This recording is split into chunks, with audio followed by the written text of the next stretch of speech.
Yo, y'all are not gonna believe what just hit the internet out of nowhere. A shocking video leaked late last night showing Lil Durk and one of his closest homies, allegedly locked up, in a jail pod conversation that's got everybody talking. We're talking raw, uncut footage. Like not no staged interview or recorded call. This looked like it came straight from a contraband phone hidden behind a toothpaste tube.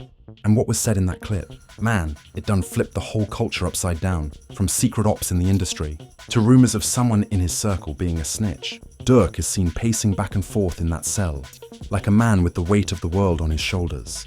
But the moment that's got fans frozen, when his homie drops a name that had Durk turn and say, "Nah, not him, say less." That's done. What does it mean? Who was he talking about? And why does this footage look like it was never supposed to see the light of day? Fans are shocked. The internet is on fire. And you already know we had to break down every second of this leak. Stay locked in. Because what's going down behind those walls might change everything we thought we knew about Lil Durk and his day ones. It was past midnight when the clip dropped. A shaky phone video, flickering lights, bars and grimy concrete walls. Lil Durk in an orange jumpsuit, his hands cuffed, sitting across from his homie in a dim cell. The homie's voice echoes off the walls, soft but urgent. Before you even hear what they say, the tension is thick. Fans are shocked. People are sharing, pausing, rewinding, trying to catch every word, every glance. And once the words hit, oh, that's when the room burns. Durk's eyes are tired. There's a bruise under one of them, fresh. The hum of fluorescent panels above is broken by the drip of water somewhere off camera. His friend is leaning in close, speaking low. "They trying to play you, brother," he says, from inside and outside. Durk's breathing quickens. He listens. Silence stretches. Then he whispers, "You think they snitched?" The homie nods, almost grimly. "Yeah, somebody close. Somebody trusted." Fans explode online. Who, they ask. Who's in the circle? The accusations start flying. Label execs, studio engineers, maybe even someone he called family. Durk doesn't reveal a name, just this look. A mix of pain, betrayal, fury. His homie glances at the camera, then away, as if he almost regrets that thing is being filmed. And then the video cuts. Screen goes black. We hear, over muffled sounds, Durk say, "I don't fold for snakes." Then silence. Nothing else. Just the buzz. Fans lost their minds. Social media lit up. The rumor mill started cooking. But the big twist. Sources say this isn't the first video they captured. Apparently, there were hidden cams in the cell block used by authorities, or perhaps by someone inside Durk's camp who wanted proof.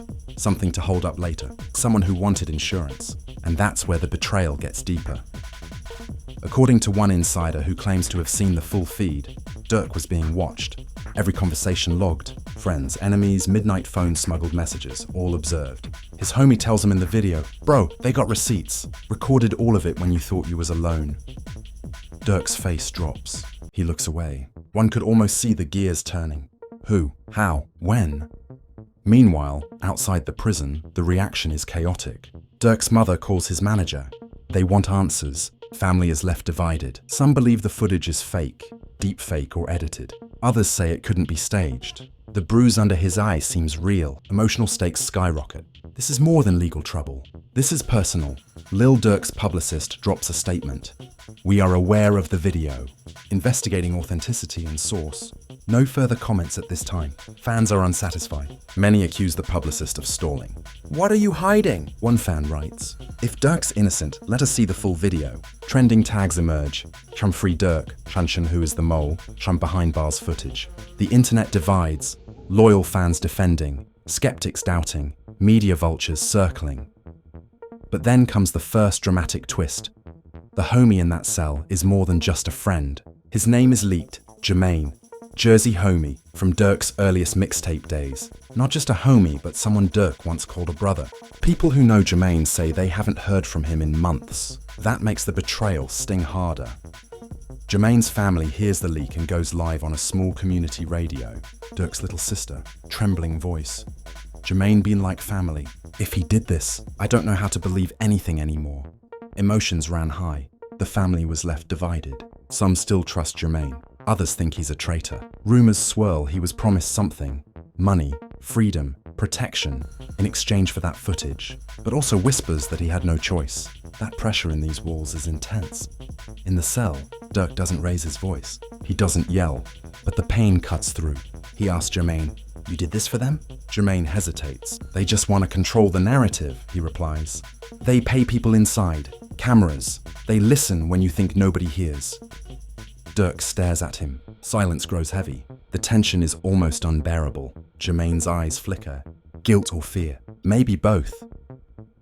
Outside, media outlets start piecing together timelines. When did Durk go inside? Who had access to him? One report claims a corrections officer was seen leaving his cell block with a recording device. Another claims someone from Durk's own security detail visited Jermaine a week earlier. Promised silence, maybe more. Leaks inside leaks. But then comes another twist. Someone leaked a screenshot of a WhatsApp conversation between Jermaine and a mysterious number. The texts read, "They need it now. Video must drop before trial. You got me?" Jermaine responds, "I got you. Make sure Durk don't suspect." Fans go ballistic. Is juror tampering being orchestrated? Is evidence being planted? Durk's lawyers file for motion, demanding to know chain of custody, demanding to know how that video was obtained. They claim rights violations. Some civil rights groups pick up the case. Some legal analysts ask, was the footage admissible? Did Jermaine break confidentiality? Was he coerced? In prison, Jermaine's demeanor shifts. In second video snippet, allegedly also leaked, just seconds after the first clip, he's crying. He says, "I'm sorry. I didn't want to do this. I had no choice." Durk looks away, emotion draining his face. Then quietly, "I hoped you were my brother." Fans are torn. Betrayal feels real. Some say Jermaine did what he had to protect his own skin. Others call him a snitch. Some call him both. Meanwhile, Durk's inner circle starts reacting. One of Durk's closest producers, Tone, is seen on camera in a private phone vid, shaking. Tone says, "We're trying to figure this out. If footage is real, then this is big. If fake, then we gotta sue. Hurt me to see them turn on loyalty." Another friend, Milo, posts no caption but a photo of a cracked mirror. Symbolic. Fans read it. They interpret meaning. The community waits. In the jail block, Jermaine tells Durk, "You gotta watch who's around you. Sometimes the closest ones got the sharpest knives." Durk nods, voice hoarse. "I trusted more than I should." Jermaine says, "I thought protecting you meant giving them what they want." Durk's head sinks. Betrayal lashed him more than walls ever could. Outside, rumors spread that this footage was orchestrated by someone in Durk's label. Someone who felt wronged. Maybe a shelved single, maybe a cut of royalties, maybe jealousy. A shady figure in the background. Fans start connecting dots. Uncredited verse, blocked features, silent studio wars. Durk's past comes under microscope. Every old collaboration re-evaluated. Every former friend under suspicion. But none of that is proven yet. Authenticity remains in question. Media outlets contact forensics teams, lip sync detection, audio editing experts, fans watch interviews. Comparisons out. Durk's accent in the video matched. The bruise confirmed consistent with earlier photos. Overall, many say the video is authentic, but others still say deepfake until proven. As the public watches, Durk is not idle. Inside jail, sources say he's holding late-night conversations with legal team. Voice memos captured illegally of him in a cell, practicing a statement. "I will not be betrayed by darkness." He wants to reclaim narrative, wants to expose who leaked, and wants Jermaine to testify, maybe to apologize, maybe to deny, maybe to split the truth in halves so skewed that what remains is ambiguity. Fans are posting side-by-side clips. Jermaine and Durk in the early days, Jermaine's loyalty bars, lyrics about trust, lines about betrayal. These old songs now carry new weight. Every metaphor, every mention of snakes, sharp knives, late nights, re-examined. Fans are shocked to see how prophetic some lines were. Just when people think the story is peaked, whispers of another clip. A recording of Jermaine speaking to someone from the outside during visitation. Someone promising him money in exchange for cooperation. Someone telling him, "Drop the footage now, make sure it leaks." If true, that would confirm what many suspected. Jermaine didn't act alone. And then betrayal multiplies. Jermaine didn't act alone. And then betrayal multiplies. That's where part 1 ends. Durk facing a wound so deep, his own brother by blood or by bond feels like an enemy. And fans, family, industry watching, waiting to see if truth or lies will define him. Part 2 picks up as the aftermath unfolds. Loyalties shift, and new players step into the game. The next morning, social media went into overdrive overnight. That second clip started spreading like wildfire. Jermaine, dressed in a loose-fitted visitation uniform, sitting across from an unknown man. His face blurred out, but the voice, way too familiar to some fans. People started speculating instantly. Was it someone from Durk's old label? Maybe a rival camp, or worse, someone from inside OTF who flipped? The mystery man's voice is heard saying, "It's time. The clip's gotta leak. Once it's out, the pressure's on. You'll be taken care of. But you gotta deliver." Jermaine nods silently, then whispers, "What if he finds out?" The man responds coldly. He already suspects, but he still don't know it was you. Fans were stunned. Some couldn't believe it. Others said it confirmed everything. Betrayal was bigger than anyone thought. This wasn't just a personal fallout. It looked like a full-blown setup, planned and executed with military precision. And that's when things turned even darker. A known Chicago street insider posted a thread late that night. They claimed Jermaine wasn't the only one involved. The thread read, "This goes deeper than the footage. This goes back to 2020, the ATL situation, the deal gone bad, the dude who got ghosted on a verse. It's all connected. They've been waiting to clip Durk." Immediately, fans started piecing together timelines. There was a show Durk cancelled in Atlanta 3 years ago, a feature verse he allegedly pulled last minute, a rising rapper who went silent after the snub. What if this was retaliation? What if Jermaine got caught in the crossfire of somebody else's beef? But the fans weren't the only ones investigating. Word got back to Durk. Fast. A source from inside the jail told a small podcast that Durk was furious. Not yelling, not acting out, but focused, locked in. "He not talking to nobody but lawyers and Keem," the source said. "He writing, pacing, working on something serious." Meanwhile, the footage wasn't going away. News sites picked it up. Academics posted it with the caption, "This could change Durk's legacy." Major rap blogs called it the biggest betrayal since Meek and Drake. But Durk stayed silent. Not a post, not a statement, nothing. And then, OTF made a move. A surprise Instagram live started from the official OTF page. It was short, glitchy, clearly done in a hurry. Durk's cousin, known as Lil Mo, appeared. Face half covered, voice low. "Y'all think we don't know what's happening? Y'all think that footage hurt us? Nah, it woke us up. They tried to catch bro slipping, but we move different now." He paused, then said, "Just know, somebody about to be exposed. Y'all ain't seen nothing yet." And just like that, fans started looking for another leak, another twist, and it came fast. 3 days after the second video dropped, a new audio recording surfaced.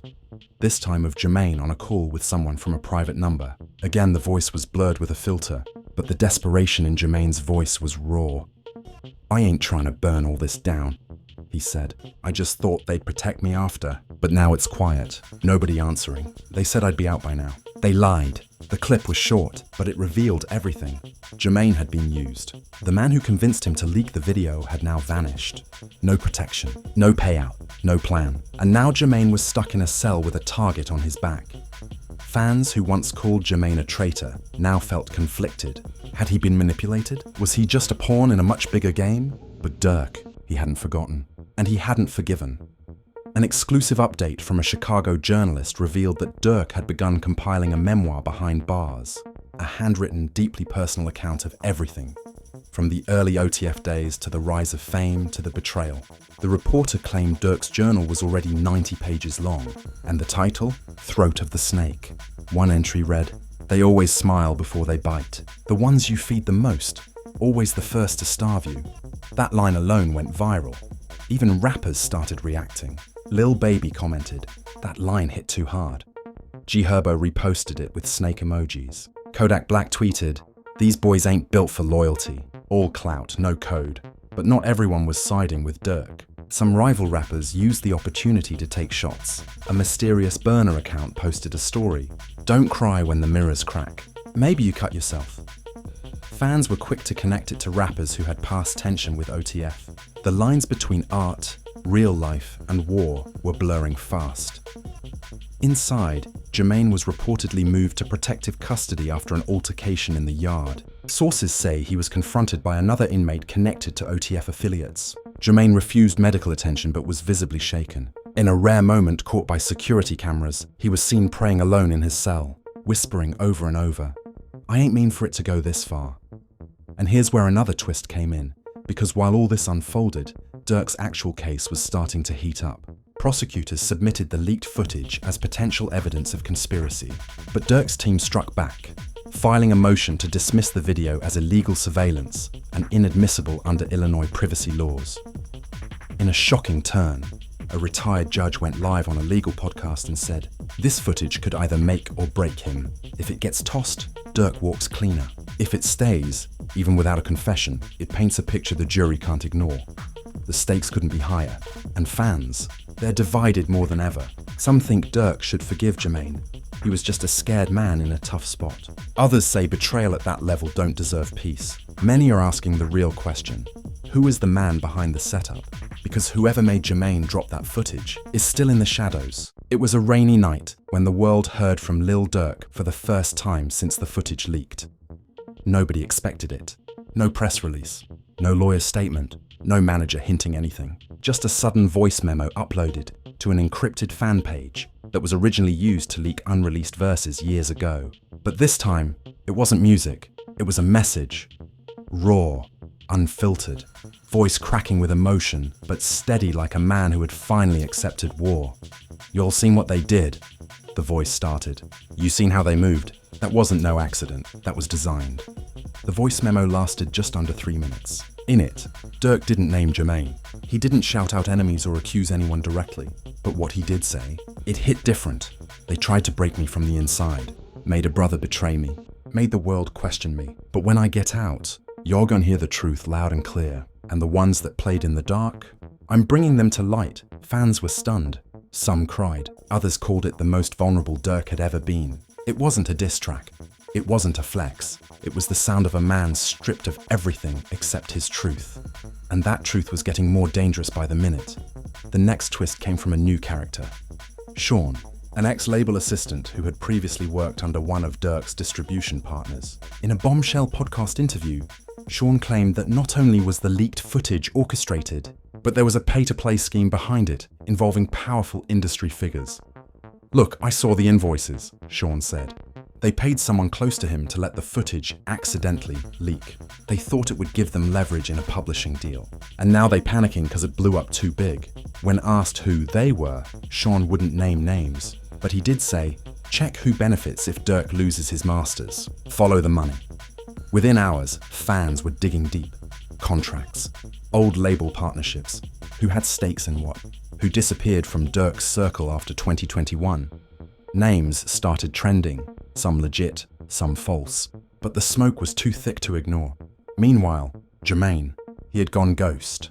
Reports said he stopped talking entirely, not even to his own lawyer. He refused food for 2 days, refused visitors. And then, out of nowhere, a new clip surfaced. This one from a confidential therapy session recorded by prison staff. In the video, Jermaine is sitting across from a counselor, eyes red and swollen. His voice is soft, shaking. Is red and swollen. His voice is soft, shaking. "I thought they was going to protect me," he says. "I didn't know they'd leave me like this," the counselor asks. "Do you regret what you did?" Jermaine doesn't answer right away, just breathes, then says, "I regret letting money make me forget who I was." The clip cuts off, and with that, public opinion shifts again. Fans begin arguing, not just about loyalty and betrayal, but about mental health, manipulation, the way the system weaponizes people against each other. Some start calling Jermaine a victim, others double down, victim or not. He broke the code.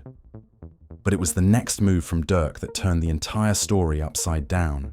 He sent a letter, handwritten, scanned and posted by his lawyer to Instagram with one caption, "Truth in ink." The letter was long, but one section caught everyone's attention. "I forgive you," it read. "Not because you deserve it, but because I refuse to carry hate. They used you. I see that now. But what they can't use anymore is me. I got my voice back. And when I speak, it's going to shake everything." It was powerful, haunting, and to many, completely unexpected. Lil Durk, the same man who built his career off survival, loyalty, and revenge, was choosing forgiveness in the middle of the biggest betrayal of his life. Fans were divided all over again. Some respected the growth, others saw it as weakness. But forgiveness wasn't surrender, because attached to that letter was a teaser link, just a black screen, heartbeat sound, and a countdown clock, Return of the Voice, 9 days. Fans went wild. Speculation exploded. Was it a new song? A diss? A documentary? A jail interview? And while the internet dissected every frame of the teaser, someone else finally stepped forward to speak. The mother of Jermaine, in a heartbreaking Facebook Live. She spoke to her son directly, tears rolling down her face. Jermaine, I ain't raised no snake, but I also ain't raised no fool. You let them people twist your head. They used your pain. You forgot who you was. You forgot Durk was your brother. And now the world hate you, but I still love you. I just pray you find your soul again. The internet couldn't look away. Emotions ran high. Fans shared the video, adding their own messages. Some of anger, some of heartbreak, some simply saying, this is bigger than rap. But then, boom. The biggest reveal yet, a document leaked. Allegedly a signed affidavit from a known executive within Durk's old label partner. The paper confirmed what fans feared. A financial incentive was involved in the distribution of the leaked footage. And not only that, it was scheduled. There were dates, payment amounts, even the middleman listed by codename. J River. Who was J River? Nobody knew, but according to one insider on Clubhouse, that codename belonged to a former intern turned private consultant who had ties to both the label and the state prosecutor's office. It was the kind of name you only heard in hushed conversations. And now, he was exposed. The pieces started clicking. The footage leak wasn't just betrayal. It was part of a plan to control Durk's narrative, ruin his image, and possibly force a contract renegotiation behind bars. Durk wasn't just fighting Jermaine. He was fighting a system built to bury him. And just like that, the energy shifted. Fans began organizing online protests. Trending hashtags like Justice for Lil Durk and an OTF setup flooded X and Instagram. A Chicago-based journalist announced a docu-series in the works titled Betrayed Behind Bars, with interviews, timelines, leaked emails, and testimonies from people inside the industry who'd been silent until now. But the clock was ticking. The countdown to Durk's message, whatever it was, kept getting closer. The internet sat on edge, wondering if this would be a diss track, a confession, a statement, or maybe a full-scale expose. The countdown hit 0 at exactly 7 p.m. Central Time. Millions were watching. Fans, bloggers, rappers, label execs, even a few celebrities who had never spoken on Durk before were tuned in. Instagram lives were running. YouTube reactors had already set up pre-recorded intros. Group chats were going crazy. And then, nothing. Black screen, 5 seconds, 10 seconds. Then, white text on a black screen. No music, no beats, just the message. They tried to break me. They tried to erase me. Now I'm telling you everything. Cut to Lil Durk's face. Fresh lineup. White tee, jail background blurred. Voice calm. Eyes sharp. What followed was a 9-minute video diary. Pre-recorded, filmed by his legal team inside an approved room. But this wasn't a freestyle or a diss. This was a confessional, a war cry, a blueprint. Durk didn't hold back. He explained how they came for him silently. First they tried to buy me out my masters with fake lawsuits, he said. Then they used people I trusted, fed 'em lies, fed 'em fear, made 'em think turning on me was survival. But it was just another trap. He detailed the footage setup. They knew if y'all saw that clip you'd stop asking questions. They knew the internet eats pain like candy. And they thought I wouldn't respond. But I ain't scared of the truth. Then came the moment that froze everyone. Jermaine, I still love you, Durk said. You was my brother. And they used that. I forgive you, but I ain't forget. I hope you find peace. But I also hope the world sees the real snakes behind the curtain. He paused, eyes locked on the camera. And to the ones who orchestrated all this. You can hide behind lawyers and fake contracts, but when I walk out of here, you better hide behind something stronger. Cut to black. Then, one more line, in bold white letters. Project Throat of the Snake, October 19th. That was it. No music. No album tease. No threats. Just a calm declaration that shook the entire culture. The reaction. Nuclear. Culture. The reaction. Nuclear. Within an hour, Throat of the Snake was trending at #1 worldwide. Fans were posting think pieces. Journalists were calling it the most iconic moment in modern rap legal history. Even politicians weighed in. One Chicago activist tweeted, "Durk ain't just rapping no more.